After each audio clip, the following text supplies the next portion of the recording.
समग्र प्रदेश समाचार से।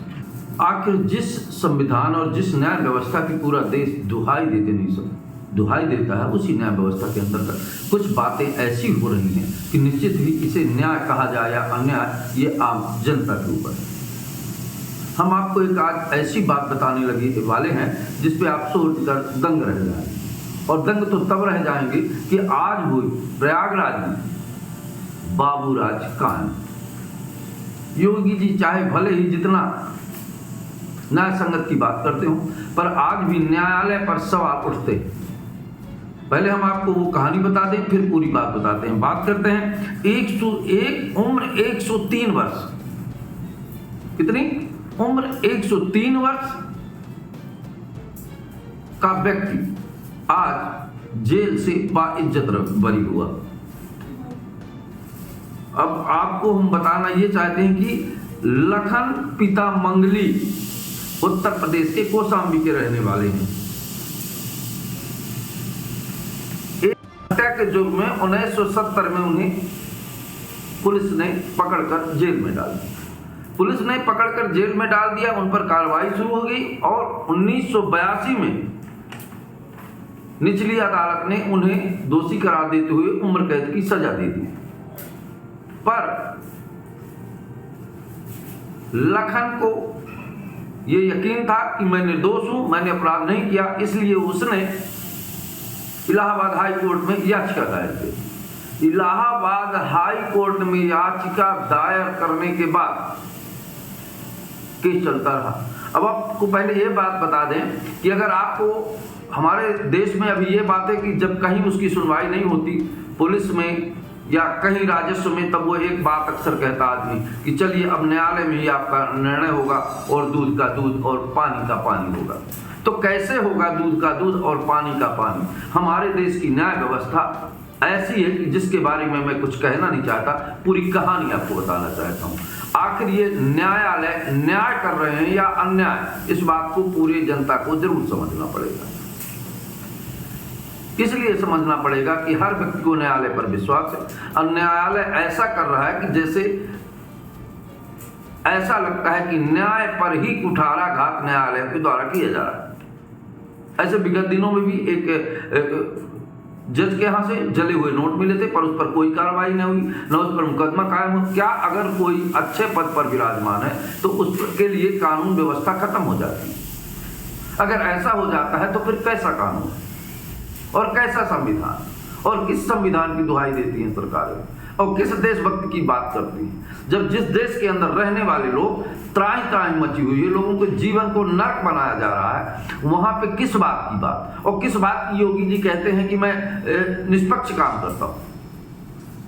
अगर ये कोई धनपत या बड़ा व्यक्ति होता, नामचीन व्यक्ति होता, तो आप मान सकते हैं कि वो 43 साल तक जेल में रहता और लचर व्यवस्था के चलते 43 साल तक उसका केस चला। कुल मिलाकर उसे 48 साल जेल में रहना पड़ा। अब ये 43 साल का हिसाब कौन देगा जिस आदमी की पूरी जिंदगी खत्म हो गई? अब आपको बता दें कि 1942 में इलाहाबाद हाई कोर्ट ने उसे सजा दी। उसने इलाहाबाद हाई कोर्ट में याचिका दायर की कि मैं निर्दोष हूं। केस चलने लगा, पेशी दर पेशियां बढ़ती गई और समय गुजरता गया। जिसकी उम्र 63 साल थी वो 103 साल में तब्दील हो गया। अब कितना बड़ा दुर्भाग्य उस व्यक्ति का कि पूरा जीवन जेल में ही चला गया और न्यायालय पेशी दर पेशी देता गया, क्योंकि उतने बड़े वकील नहीं हायर कर सका, न्यायालय की व्यवस्था को या यूं कहे कि सुचारू रूप से नहीं चला सका। तो फिर न्यायालय किस बात का? न्यायालय ने क्यों संज्ञान नहीं लिया और न्यायालय को इसमें क्या बुराई थी? आखिर न्यायालय ने यह कैसा न्याय किया? क्या न्याय है या अन्याय? आम जनता से सवाल है मेरा, और आम जनता को इस न्याय और अन्याय के बारे में जरूर बताना चाहिए। अब जाके 2 मई 2025 में न्यायालय आदेश जारी करता है और उसको बाइज्जत बरी करने का आदेश जारी कर देता। अब सोच लीजिए, उसको बाइज्जत बरी किया गया या उम्र सजा दी गई या जीवन खत्म कर दिया गया? ये कौन सा न्यायालय है और कैसा न्याय है? सवाल तो उठेंगे।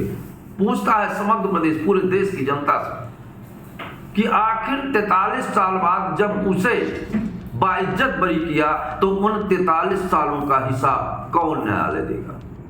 और कितनी दुखद बात है। और कुछ खबरें जो आई हैं, वो खबरें आई हैं उसके बाद भी, उसको बरी होने के बाद भी छोड़ा नहीं जा रहा था। तब उसके घर वालों ने जेलर से मुलाकात की और जेलर ने विधिक सेवा प्राधिकरण की सचिव पूर्णिमा प्रांजल से के संज्ञान में लाया। जब उनके संज्ञान में लाया तो उन्होंने न्यायालय में कार्रवाई का पूरी तरह से संज्ञान में लेकर अवलोकन किया। तो बात यह पता चली कि इलाहाबाद कोर्ट के लिपिक समुदाय फाइल को उलझाए हुए थे, क्योंकि वे गरीब व्यक्ति के और ध्यान नहीं दे रहे थे।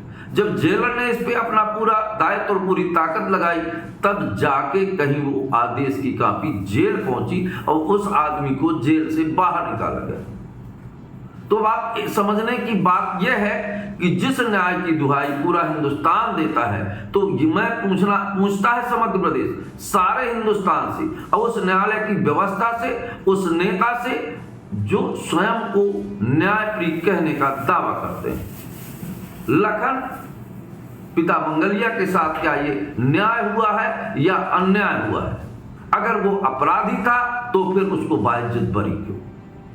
और बाइज्जत बरी क्यों? तो 43 साल न्यायालय में, कोर्ट में केस चला, तो क्या यह न्याय की श्रेणी में? और 43 साल वो पूरा जीवन अपना जेल में गुजार दिया, तो क्या ये न्याय है? और उसका हिसाब कौन करेगा? अब आगे की बात बताते हैं। जब वो छूट के अपने परिवारजनों से मिलने पहुंचा, जब वो गांव पहुंचता है तो सब कुछ बदल चुका था।